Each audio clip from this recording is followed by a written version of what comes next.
cada vez mais eu tenho minha renda. Eu sou músico, né? Então, durante a pandemia, foi algo que deu um quebra para mim enorme. E aí eu comecei a me dedicar mais para fotografia, que era algo que eu já tinha uma paixão, mas eu tinha muito receio. E aí me joguei. Ano passado, eu decidi começar a fotografar.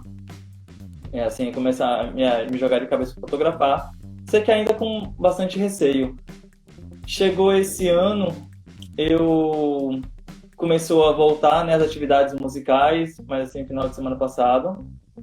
E aí eu e aí eu decidi começar a encarar a fotografia documental, justamente a parte de família. Eu tenho feito algumas coisas de aniversário, assim, mas mais dedicado para fotografia documental de família mesmo. Mas eu ainda não, eu sinto que eu ainda tenho um certo receio de me atirar mesmo, me jogar, divulgar, procurar clientes. Fico meio de uma forma meio passiva, digamos assim, né? Uhum. E aí, qual a sua dúvida? E aí a minha dúvida é essa de como. É porque é um mercado também que não tem muito aqui. Eu não. Eu de vez em quando faço um ensaio ou outro de como realmente abordar clientes, como realmente convencer eles que é algo interessante de se fazer, né? Entendi. Mas vamos lá, você reparou como você misturou um monte de papo quando você falou comigo? Hum. Se misturar esse papo na hora de você vender o seu trabalho, vai ser mais difícil. Você faz um Ah, documental ou um ensaio? documental. Tá, então evita falar ensaio, tá? São duas coisas distantes uma da outra, né? Ensaio é uma coisa, documental é outra. Então, se você misturar as coisas, se você mesmo mistura, vai ser difícil o seu cliente entender qual é a diferença de um para o outro, tá? É o primeiro ponto. Segundo ponto, se tem poucas pessoas aí que fazem isso, naturalmente tem duas formas de ver o mercado. Tem uma história que eu já contei algumas vezes aqui, mas eu vou contar bem rapidinho. Talvez você já tenha ouvido ou não. Mas é de uma empresa de calçados que queria expandir os seus negócios. E o cara resolveu expandir os seus negócios para a África do Sul. Para a África. Tá? E aí mandou um funcionário dele para a África. E ele foi para a África. E para ver como é que era o mercado lá, né? Eles faziam sapatos e tal, queria ver como é que era o mercado lá. Ele chegou lá, ficou uma semana, 2 semanas pesquisando e ligou pro chefe, apavorado. Chefe, ferrou. Estamos ferrados. Aqui não vai rolar, não. Aqui ninguém anda de calçado, não. Anda todo mundo pé descalço. Cara, aqui eles nem sabem o que é calçado, eles não usam isso, não faz sentido. A gente não vai vender para ninguém esse parado. Eles nem sabem o que é isso. Eu disse, então tá, então pode voltar. E ele voltou.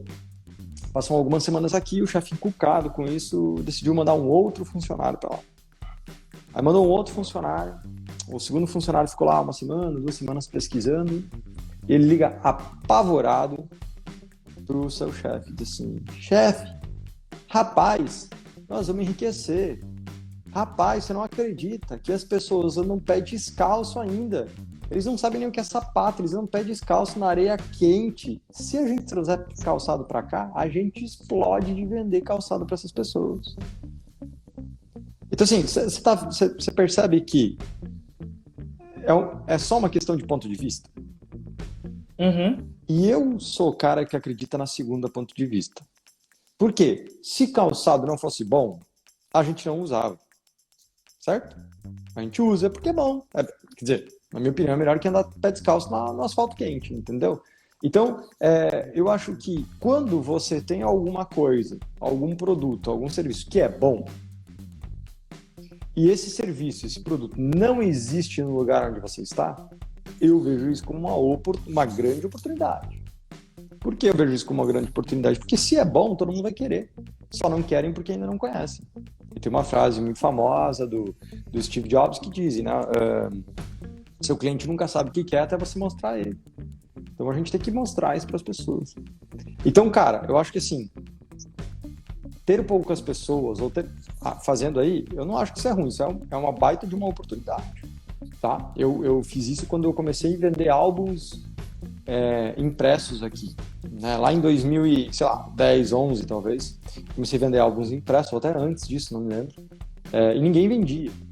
Foi difícil de implementar, Mas depois que eu implementei aqui, eu explodi. Por quê? Porque eu era o cara que fazia essa parada, eu era o diferentão da parada. Quando eu te vejo, te ouço, eu acho que você tá assim, sofrendo, entre aspas, com a maldição do plano B. O que é a maldição do plano B? É o fato de você ter mais de um plano, sabe? Então, às vezes, quando a gente tem dois planos, é bom, mas às vezes é muito ruim. Por quê? Porque a gente não vai até o final do plano que a gente tem. Às vezes a gente desiste um pouco antes de chegar no ouro, sabe? A gente tá cavando, vou cavar pro outro lado. E a gente para de cavar um pouco antes de chegar onde a gente queria. Então, na minha opinião, essa é a questão. O problema do plano B é isso. Você tem dois planos. A música, pelo que eu entendi, e a fotografia. Então você entrou na fotografia para substituir a música naquele momento de pandemia. Foi? Eu entendi certo? Perfeito. E agora você está na dúvida se você continua com a fotografia ou continua com a música, certo? Na verdade, virou uma paixão paralela, né? Assim que eu não consigo substituir, largar uma nem largar a outra, né? Entendi. Mas então vamos lá. A sua música, o que você faz de música? Eu sou professor e eu toco pouco, não faço, digamos assim, freela, saio tocando assim mais na noite. Hoje em dia eu parei, só toco com um projeto meu autoral, assim, com alguns projetos que eu mesmo, digamos assim, sou dono, e sou professor durante a semana inteira. Tá, então você dá aula quando? Dou aula, eu deixei segundas-feiras livres para fotografia, digamos, e dou aula terça, quarta, quinta e sexta, de manhã e de tarde. De manhã e de tarde, então tá. E final de semana? É quando eu fotografo, normalmente. Perfeito. Então eu acho que você pode linkar as duas coisas sem problema nenhum. Por um tempo. Por um período, eu acho que você vai continuar, você pode conseguir encaixar as duas coisas. Por que por um tempo? Porque, sei lá, eu acho que se você quiser viver bem de fotografia, você em algum momento vai ter que entrar de cabeça, sabe? Na minha opinião. Em algum momento você vai ter que entrar de cabeça. Por quê?